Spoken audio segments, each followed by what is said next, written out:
आने वाले 15-20 सालों में इंडिया की ग्रोथ दोस्तों म्यूचुअल फंड में बहुत तगड़ी होने वाली है।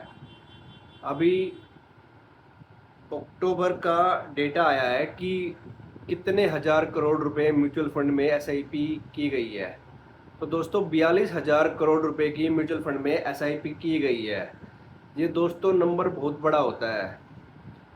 अब चूंकि एफ आई आई तो हमारी मार्केट से पैसे निकाल रहे हैं और रिटेल इन्वेस्टर म्यूचुअल फंड है वो डाले जा रहे हैं। तो दोस्तों इसका जो गैप है कि मार्केट ऊपर नहीं जा रही, हमारा इंडेक्स जो है वहीं का वहीं ठहरा हुआ है। इसलिए ये रीज़न पता चलता है कि मार्केट ऊपर जाने में थोड़ी दिक्कत महसूस कर रही है, क्योंकि एफ आई आई लगातार विड्रॉ कर रहे हैं इंडियन मार्केट से। वो कहाँ इन्वेस्ट कर रहे हैं, उन्हें जहाँ अच्छी अपॉर्चुनिटीज़ नज़र आ रही है। जैसे चाइना में अभी देखा गया है कि जो एफ आई आईज है, फॉरेन इंस्टीट्यूशनल इन्वेस्टर, वो वहाँ पे इन्वेस्ट कर रहे हैं इंडिया से निकाल कर। और हमारे जो म्यूचुअल फंड है, हमारे जो रिटेल इन्वेस्टर हैं, वो लगातार पैसा म्यूचुअल फंड में डाले जा रहे हैं दोस्तों। अब दोस्तों ये जो नंबर है वो बहुत छोटा है जो एसआईपी कर रहे हैं रिटेल इन्वेस्टर, क्योंकि ये नंबर दोस्तों करीब 5-6 करोड़ के आसपास है हमारी टोटल पॉपुलेशन का। अब दोस्तों ये सोचो कि अगर ये नंबर 50-60% हो जाए हमारी टोटल पॉपुलेशन का, तो ये जो स्टॉक मार्केट की ग्रोथ है ये कहाँ जाएगी दोस्तों। और आने वाले 15-20 सालों में वो ग्रोथ हमें देखने को मिलेगी दोस्तों। तो मैं इसीलिए आपको कहता हूँ कि म्यूचुअल फंड में एसआईपी के थ्रू इन्वेस्ट कीजिए, वो बेस्ट है आपके लिए। आपकी वेल्थ क्रिएशन उसी से होगी दोस्तों। ये फिक्स डिपॉजिट, रिकरिंग डिपॉजिट करने से दोस्तों कुछ नहीं होगा। मैं तो ये कहता हूँ कि एलआईसी भी आप ना करें तो ज़्यादा बेहतर रहेगा। एलआईसी करने की बजाय आप एक टर्म डिपॉजिट यानी कि टर्म प्लान ले लें अपना, जो लाइफ इंश्योरेंस होता है, और जो बाकी पैसे होते हैं वो म्यूचुअल फंड में डाल दें। दोस्तों अगर आपकी एज बहुत कम है यानी कि 30 साल से कम है, तो आपको पर मंथ जो आपका प्रीमियम आएगा किसी भी टर्म प्लान का, वो 500-600 रुपये में आ जाएगा। यानी कि 12×72, 7,000 से लेकर 7,500 रुपये का आपका टर्म प्लान का प्रीमियम बनेगा। और जो आप साल में 15-15 हज़ार, 20-20 हज़ार, 50-50 हज़ार रुपये की जो एलआईसी में फिक्स डिपॉजिट या कोई भी पॉलिसी लेते हो दोस्तों, उस पैसे को बचा के म्यूचुअल फंड में इन्वेस्ट कीजिए। वो लंबे टाइम में आपके लिए ज़्यादा फायदेमंद साबित होगा। ठीक है। तो ये जो अक्टूबर में एसआईपी के नंबर आए हैं दोस्तों, ये बहुत बड़े नंबर हैं। अभी तो सिर्फ 4-5 करोड़ रिटेल इन्वेस्टर एसआईपी के थ्रू पैसा इन्वेस्ट कर रहे हैं। अगर ये नंबर ज़्यादा हो जाता है दोस्तों, और अगर इस बीच एफआईआईज भी जब इंडिया में रेट कटेंगे दोस्तों, इंटरेस्ट रेट कटेंगे, ठीक है, तो उस बीच एफआईआईज भी इंडिया की तरफ आएंगे दोस्तों। क्योंकि अभी तो हमारे कंज्यूमर के पास पैसा ही नहीं है दोस्तों।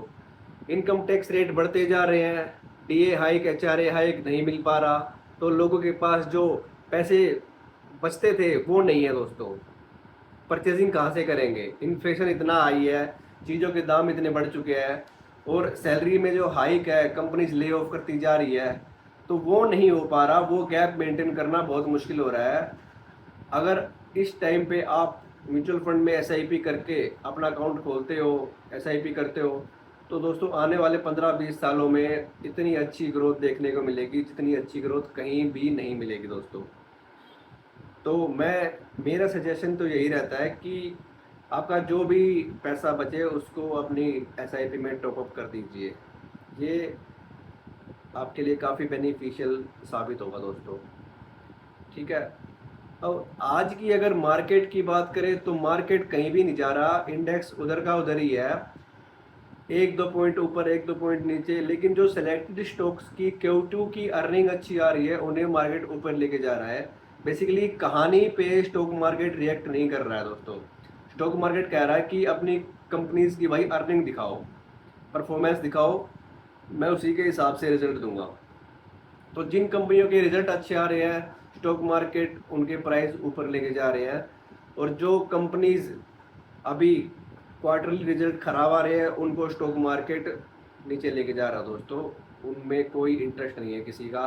लेकिन एक दो क्वार्टर, तीन चार क्वार्टर खराब आने से किसी कंपनी में कोई दिक्कत नहीं आती दोस्तों, ठीक है। ये ओवरऑल जो हमारा लार्ज कैप स्पेस है या एफएमसीजी स्पेस है, इनकी अर्निंग कहाँ से आएगी जब इनका सामान ही नहीं बिकेगा। बिस्किट नहीं बिक रहे दोस्तों, गाड़ियाँ नहीं बिक रही, पेंट नहीं बिक रहा, सीमेंट नहीं बिक रहा, तो इनमें ग्रोथ कहाँ से आएगी दोस्तों। इनको खरीदेगा कौन? हम ही तो खरीदेंगे। जब हमारे पास पैसे ही नहीं है तो हम कैसे खरीदेंगे। तो दोस्तों इन्फ्लेशन इस लेवल का हो चुका है और ग्रोथ नहीं है, तो दोस्तों इसे कहते हैं स्टैगफ्लेशन। स्टैगफ्लेशन कहते हैं इन्फ्लेशन ज़्यादा है और ग्रोथ नहीं है इकोनॉमी में, तो स्टैगफ्लेशन कहा जाता है दोस्तों इसको, स्टैगफ्लेशन। तो ये एक नई चीज़ मुझे भी कुछ दिनों पहले सीखने को मिली थी।